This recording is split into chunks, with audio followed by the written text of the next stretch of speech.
Hi friends. അപ്പോൾ നമ്മൾ ഇന്നലെ ഒരു വീഡിയോ ഇട്ടിട്ടുണ്ട്, ചെറിയൊരു വീഡിയോ ഇട്ടിട്ടുണ്ടായിരുന്നു. അതിനകത്ത് നമ്മൾ രാഹുൽ മാങ്കൂട്ടത്തിനേക്കാളും കുറച്ച് കൂടുതൽ വോട്ട് കൃഷ്ണകുമാറിന് കിട്ടുമെന്ന് നമ്മൾ പ്രവചിച്ചിരുന്നു. അത് പക്ഷേ ഫലിച്ചില്ല. പക്ഷേ ആ വീഡിയോ തന്നെ ഞാൻ പറഞ്ഞിട്ടുണ്ടായിരുന്നു, നമ്മുടെ ഷാഫി പറമ്പിലിൻ്റെ പ്രവർത്തനം കാരണം മിക്കവാറും ചിലപ്പം രാഹുൽ മാങ്കൂട്ടത്തിലും ജയിച്ചേക്കാമെന്ന് ഞാൻ അതിൽ 2 പ്രാവശ്യം ഞാൻ എടുത്ത് പറഞ്ഞിട്ടുണ്ടായിരുന്നു. പക്ഷേ ഞാൻ അങ്ങനെ 2 പേർക്കും ചാൻസ് ഉള്ള സ്ഥിതിക്ക് എൻ്റെ ഒരു പ്രൊഡിക്ഷനായിട്ട് ഞാൻ പറയുകയാണ്, ഇങ്ങനെ 2050 വോട്ടുകൾക്ക് കൃഷ്ണകുമാർ ജയിക്കുമെന്ന് ഞാൻ പറഞ്ഞു.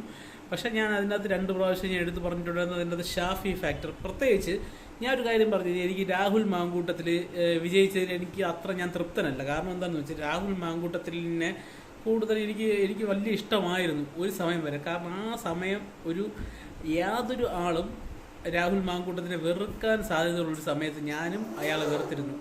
അയാളുടെ വായിൽ നിന്ന് ഒരു വാക്ക് വന്നിരുന്നു, നമ്മുടെ ലീഡറിൻ്റെ മകൾ പത്മജ പാർട്ടി വിട്ട് BJPയിലോട്ട് പോകുമ്പോൾ പത്മജയുടെ പിതൃത്വത്തിനെ ചൊല്ലി ആ പുള്ളി പിന്നെ മാറ്റി തിരിച്ചൊക്കെ പറഞ്ഞ്, പിതൃത്വം എന്ന് പറഞ്ഞാൽ രാഷ്ട്രീയത്തിൻ്റെ പിതൃത്വമാണ് ഉദ്ദേശിച്ചത്. അങ്ങനെ 2 പിതൃത്വമുള്ള ആളായിരിക്കും രാഹുൽ മാങ്കൂട്ടത്തിൽ, അതുകൊണ്ടായിരിക്കും പുള്ളി അങ്ങനെ ചിന്തിച്ചത്.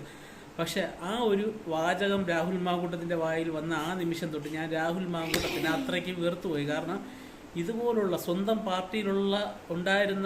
പാർട്ടിയെ ഉണ്ടാക്കിയ ആളെന്ന് ഒരു ഇതുള്ള ഒരാളിനെ, ആളിൻ്റെ മകളുടെ പിതൃത്വത്തിന് സംശയിച്ച രാഹുൽ മാങ്കൂട്ടത്തിനെ അന്ന് മുതൽ വെറുത്ത് തുടങ്ങിയിരുന്നു. ആ ഒരു നിമിഷം തൊട്ടാണ് ഞാൻ രാഹുൽ മാങ്കൂട്ടത്തിൽ എന്ന വ്യക്തിയെ വെറുക്കാൻ തുടങ്ങിയത്. കാരണം അത് എന്നോടൊപ്പം തന്നെ അന്ന് പല ആൾക്കാരും അതുപോലെ വെറുത്തിട്ടുണ്ടായിരിക്കണം. കാരണം രാഹുൽ മാങ്കൂട്ടത്തിൻ്റെ ആ ഒരു വാക്ക് ശരിയായില്ല, വായിൽ നിന്ന് വന്ന ആ ഒരു വാക്ക് ശരിയായിട്ടില്ല എന്ന് എന്നെപ്പോലെ തന്നെ പല ആളുകൾക്കും അങ്ങനെ ഒരു ചിന്തയുണ്ട്.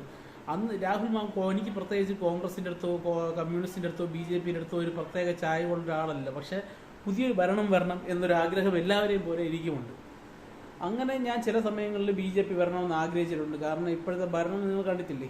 അപ്പം ആ ഒരു കാര്യങ്ങൾ കൊണ്ട് ഞാൻ BJP ഇവിടെ 3ാമതൊരു ശക്തി വരണം. കാരണം എങ്കിൽ മാത്രമേ ഇവർ രണ്ടുപേരും അങ്ങോട്ടും ഇങ്ങോട്ടും മാറി ഭരിച്ചുകൊണ്ടിരിക്കുന്ന ഒരിടയിൽ ഒരാളും കൂടെ വരണമെന്ന് ഞാൻ ചിന്തിച്ചിട്ടുള്ളതെന്നുള്ളത് സത്യമാണെങ്കിലും അത് BJP തന്നെ ആയിരിക്കണമെന്ന് ഞാൻ പറയുന്നില്ല. പക്ഷേ ഇപ്പം ആ BJPക്ക് മാത്രമേ 3ാമതൊരു ശക്തിയായിട്ട് കേരളത്തിലോട്ട് കടന്നു വരാൻ പറ്റുന്ന ഒരു സാഹചര്യമുള്ളൂ. അതുകൊണ്ട് മാത്രമാണ് ഞാൻ BJPയെ കൂടുതലായിട്ട് സപ്പോർട്ട് ചെയ്തത്. അല്ലാതെ BJPക്കാർ എനിക്കൊന്നും ചെയ്തു തന്നിട്ടില്ല.